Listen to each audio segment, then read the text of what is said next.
आदरणीय अध्यक्ष जी, नए संसद भवन का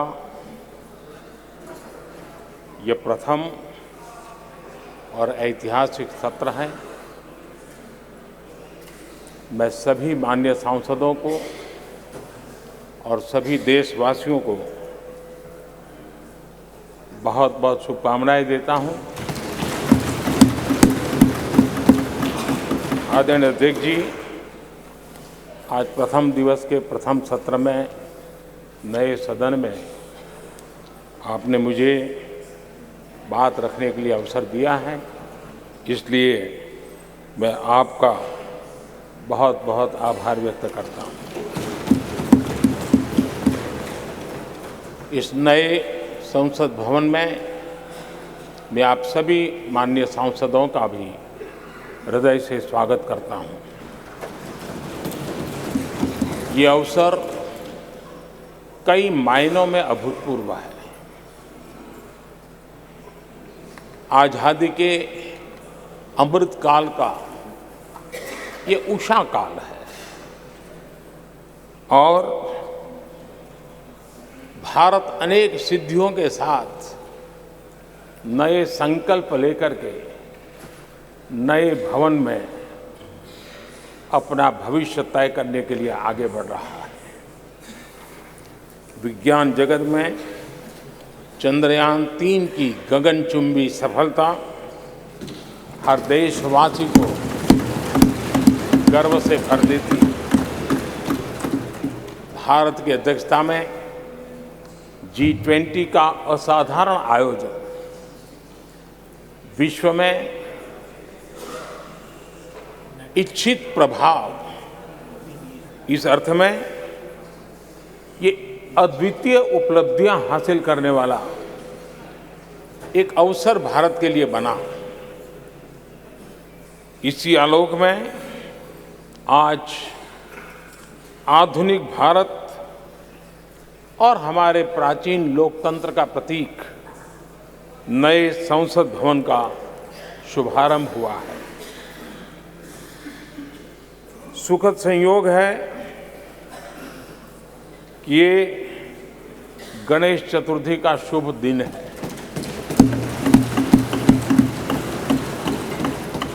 गणेश जी शुभता और सिद्धि के देवता है। गणेश जी विवेक और ज्ञान के भी देवता है। इस पावन दिवस पर हमारा ये शुभारंभ संकल्प से सिद्धि की ओर एक नए विश्वास के साथ यात्रा को आरंभ करने का है। आज़ादी के अमृत काल में हम जब नए संकल्पों को लेकर के चल रहे हैं, तब अब जब गणेश चतुर्थी का पर्व आज है, तब लोकमान्य तिलक की याद आना बहुत स्वाभाविक है। आज़ादी के आंदोलन में लोकमान्य तिलक जी ने गणेश उत्सव को एक सार्वजनिक गणेश उत्सव के रूप में प्रस्तावित करके पूरे राष्ट्र में सुराज्य की आहलेख जगाने का माध्यम बनाया था। लोकमान्य तिलक जी ने गणेश पर्व से सुराज्य की संकल्पना को शक्ति दी। उसी प्रकार से आज ये गणेश चतुर्थी का पर्व लोकमान्य तिलक जी ने स्वतंत्र भारत स्वराज्य की बात कही थी। आज हम समृद्ध भारत गणेश चतुर्थी के पावन दिवस पर उसकी प्रेरणा के साथ आगे बढ़ रहे हैं। सभी देशवासियों को इस अवसर पर फिर एक बार मैं बहुत बहुत बधाई देता हूं। आदरणीय अध्यक्ष जी, आज संवत्सरी का भी पर्व है। ये अपने आप में एक अद्भुत परंपरा है। इस दिन को एक प्रकार से क्षमा वाणी का भी पर्व कहते हैं। आज मिच्छामि दुक्कड़म कहने का दिन है। ये पर्व मन से, कर्म से, वचन से अगर जाने अनजाने किसी को भी दुख पहुंचाया है तो उसकी क्षमा याचना का अवसर है। मेरी तरफ से भी पूरी विनम्रता के साथ, पूरे हृदय से आप सभी को, सभी सांसद सदस्यों को और सभी देशवासियों को मिच्छामि दुक्कड़म। आज जब हम एक नई शुरुआत कर रहे हैं तब हमें अतीत की हर कड़वाहट को भुलाकर आगे बढ़ना है। इस स्पिरिट के साथ जब हम यहाँ से, हमारे आचरण से, हमारी वाणी से, हमारे संकल्पों से जो भी करेंगे, देश के लिए, राष्ट्र के एक एक नागरिक के लिए वो प्रेरणा का कारण बनना चाहिए और हम सबको इस दायित्व को निभाने के लिए भरसक प्रयास भी करना चाहिए। आदरणीय अध्यक्ष जी, ये भवन नया है, यहां सब कुछ नया है, सारी व्यवस्थाएं नई हैं। यहां तक आपके सब साथियों को भी आपने एक नए रंग रूप के साथ प्रस्तुत किया है।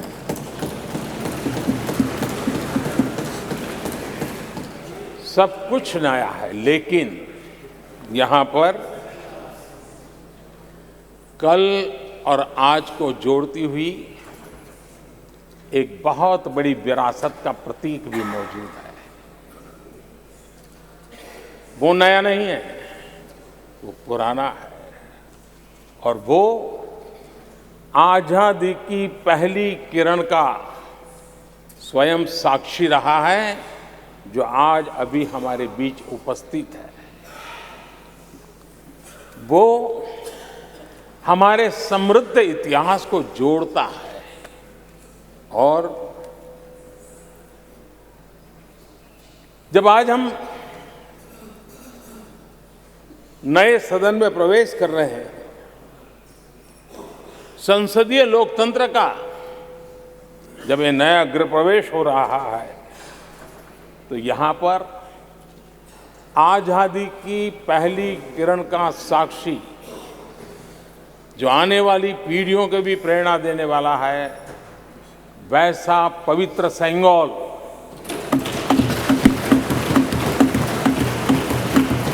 और ये वो सेंगोल है जिसको भारत के प्रथम प्रधानमंत्री पंडित नेहरू का स्पर्श हुआ था। ये पंडित नेहरू के हाथों में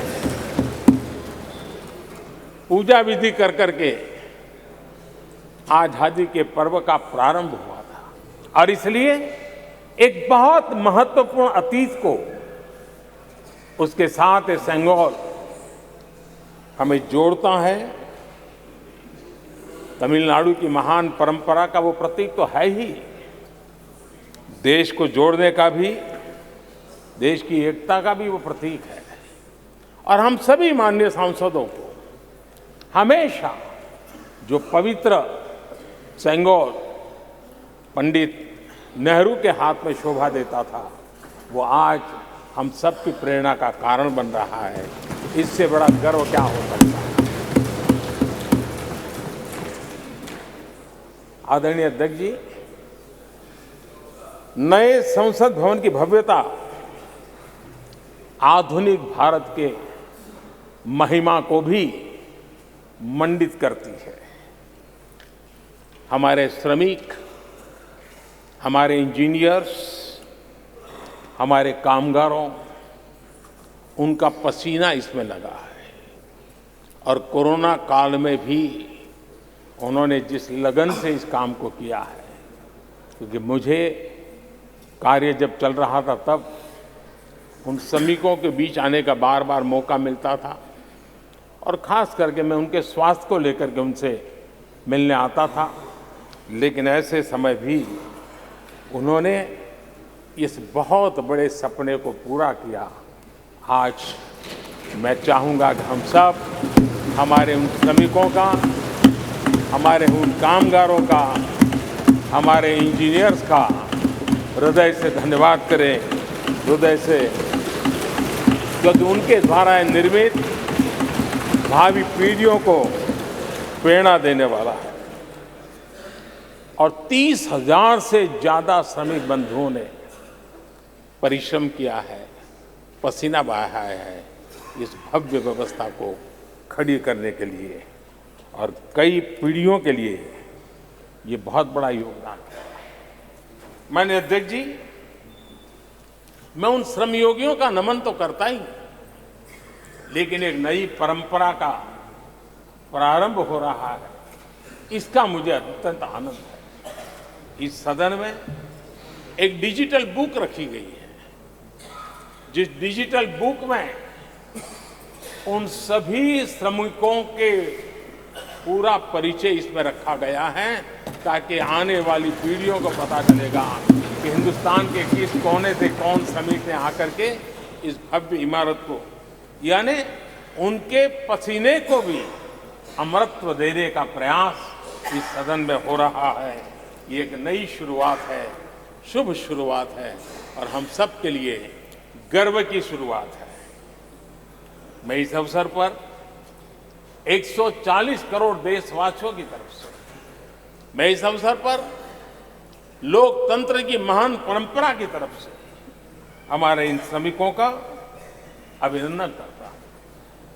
आदरणीय अध्यक्ष जी, हमारे यहां कहा जाता है यत् भावो तद् भवति, और इसलिए हमारा भाव जैसा होता है वैसे ही कुछ घटित होता है।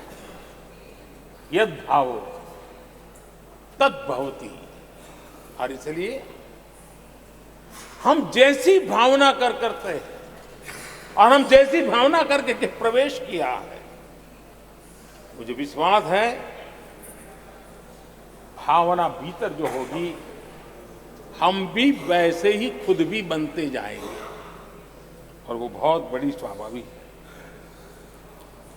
भवन बदला है, मैं चाहूंगा भाव भी बदलना चाहिए, भावना भी बदलनी चाहिए।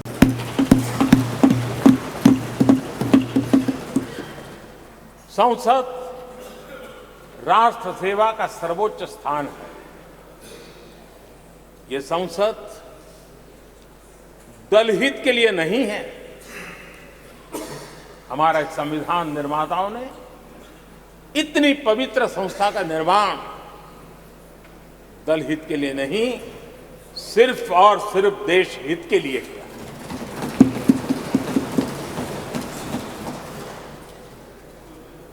नए भवन में हम सभी अपने वाणी से, विचार से, आचार से संविधान के जो स्पिरिट है उन मानदंडों को लेकर के, नए संकल्पों के अनुसार नई भाव को लेकर के, नई भावना को लेकर के, मैं आशा करता हूं अध्यक्ष जी, आप कल भी कह रहे थे, आज भी कह रहे थे, कभी स्पष्ट कह रहे थे, कभी थोड़ा लपेट कर भी कह रहे थे, हम सांसदों के व्यवहार के संबंध में मेरी तरफ से आपको आश्वासन देता हूं कि हमारा पूरा प्रयास रहेगा और मैं चाहूंगा कि सदन के नेता के नाते हम सभी सांसद आपकी आशा अपेक्षा में खरे उतरें, हम अनुशासन का पालन करें, देश हमें देखता है, आप जैसा दिशा निर्देश करें। लेकिन माननीय अध्यक्ष जी, अभी चुनाव तो दूर है और जितना समय हमारे पास बचा है इस पार्लियामेंट के, मैं पक्का मानता हूं कि यहां जो व्यवहार होगा ये निर्धारित करेगा कि कौन यहां बैठने के लिए व्यवहार करता है और कौन वहां बैठने के लिए व्यवहार करता है। जो वहां ही बैठे रहना चाहता है उसका व्यवहार क्या होगा, और जो यहां आकर के भविष्य में बैठना चाहता है उसका व्यवहार क्या होगा, इसका फर्क बिल्कुल आने वाले महीनों में देश देखेगा और उनके बर्ताव से पता चलेगा, ये मुझे पूरा विश्वास है। आदरणीय अध्यक्ष जी, हमारे यहाँ वेदों में कहा गया है, सम्यच्च सब्रता भूत्वा वाचम वदत भद्रया, अर्थात हम सब एक मत होकर, एक समान संकल्प लेकर कल्याणकारी सार्थक संवाद करें। यहाँ हमारे विचार अलग हो सकते हैं, विमर्श अलग हो सकते हैं, लेकिन हमारे संकल्प एकजुट ही होते हैं, एकजुट ही रहते हैं, और इसलिए हमें उसकी एकजुटता के लिए भी भरपूर प्रयास करता रहना चाहिए। आदरणीय अध्यक्ष जी, हमारी संसद ने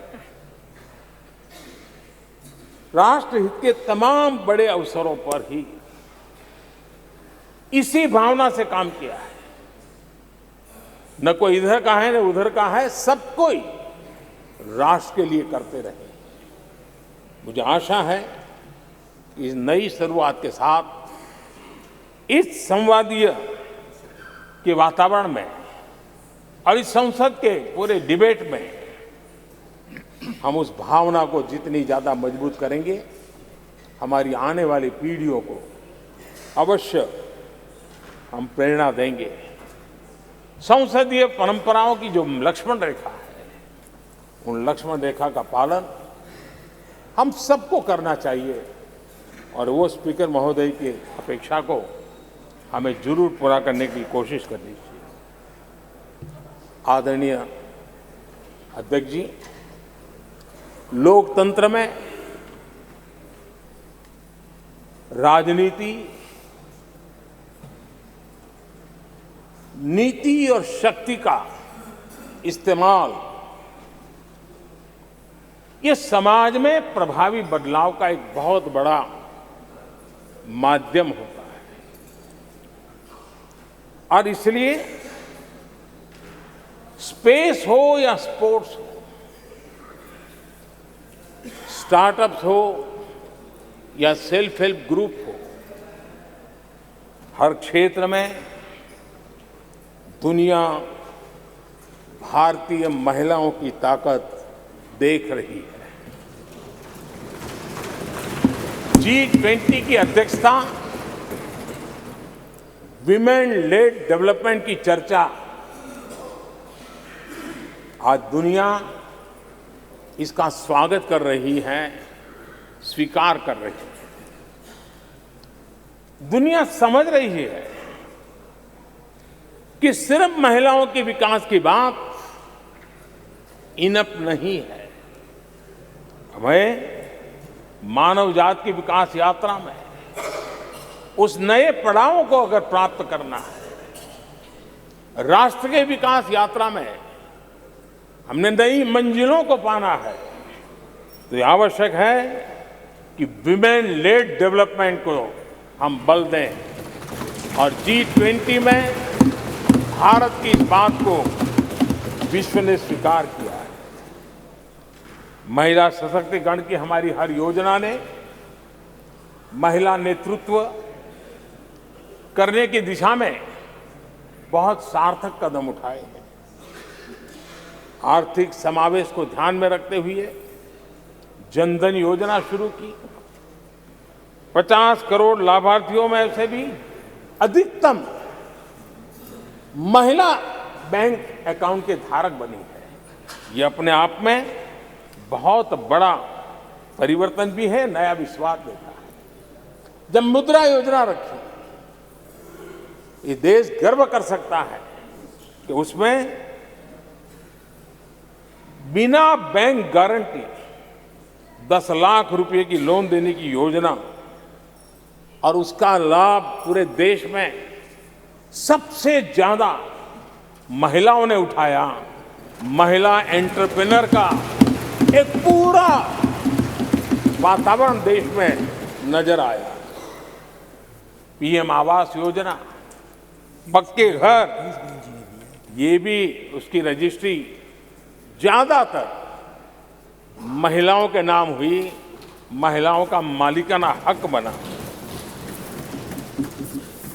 आदरणीय अध्यक्ष जी, हर देश की विकास यात्रा में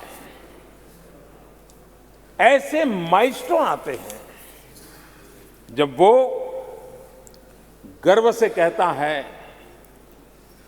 कि आज के दिन हम सब ने नया इतिहास रचा है। ऐसे कुल पल जीवन में प्राप्त होते हैं।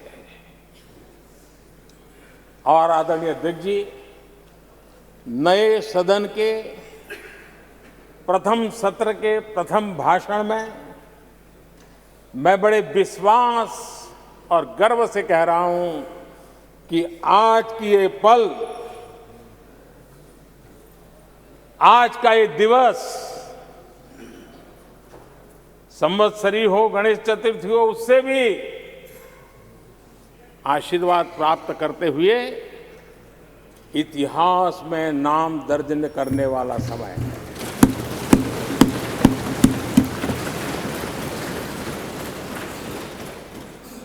हम सब के लिए पल गर्व की पल है। अनेक वर्षों से महिला आरक्षण के संबंध में बहुत चर्चाएं हुई हैं, बहुत वाद विवाद हुए हैं।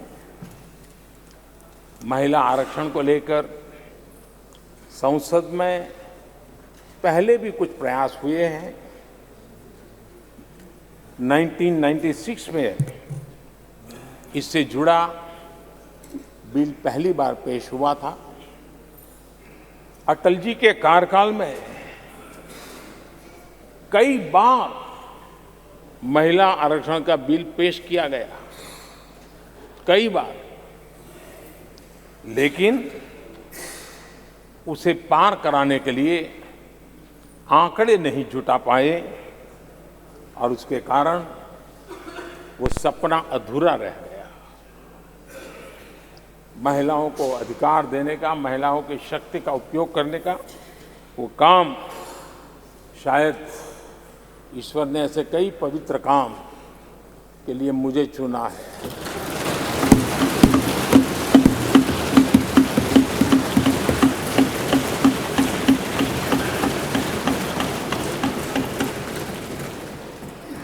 एक बार फिर हमारी सरकार ने इस दिशा में कदम बढ़ाया है। कल ही कैबिनेट में महिला आरक्षण वाला जो विधेयक है उसको मंजूरी दी गई है।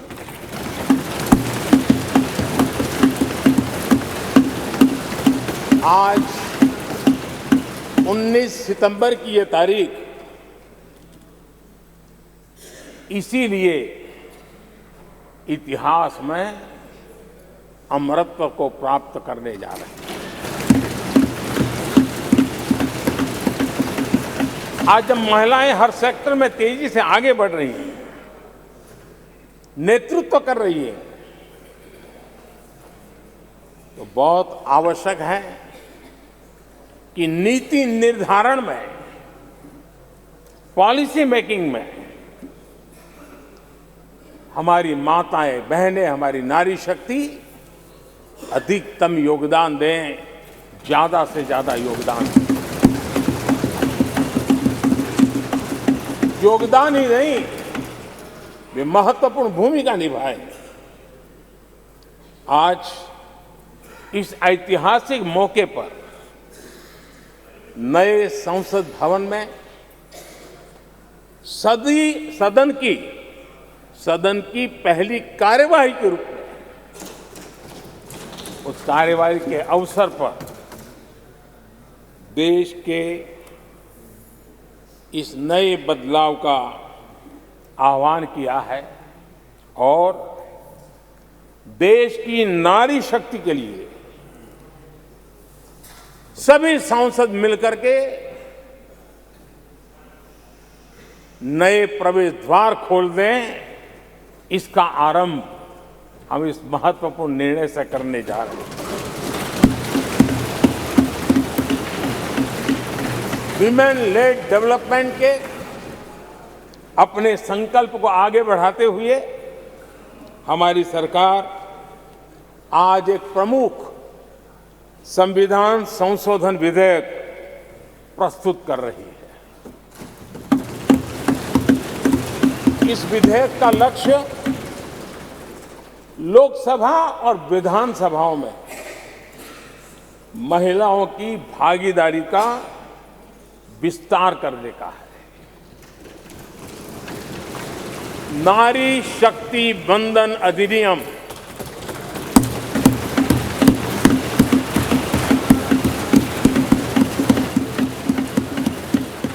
नारी शक्ति वंदन अधिनियम इसके माध्यम से हमारा लोकतंत्र और मजबूत होगा। मैं देश की माताओं, बहनों, बेटियों को नारी शक्ति वंदन अधिनियम के लिए बहुत बहुत बधाई दूंगा। मैं सभी माताओं, बहनों, बेटियों को आश्वस्त करता हूं कि हम इस बिल को कानून बनाने के लिए संकल्पबद्ध है।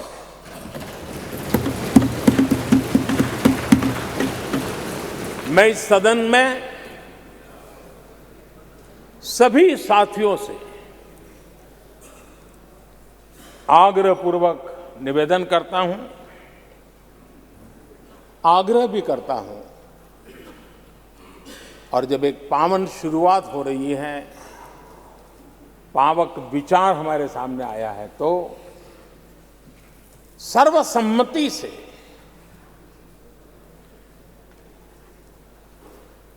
जब ये बिल कानून बनेगा तो उसकी ताकत अनेक गुना बढ़ जाएगी।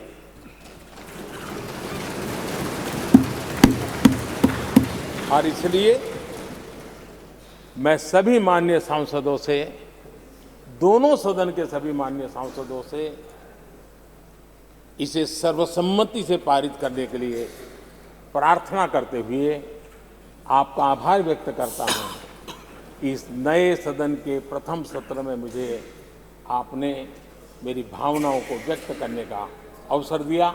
बहुत बहुत धन्यवाद।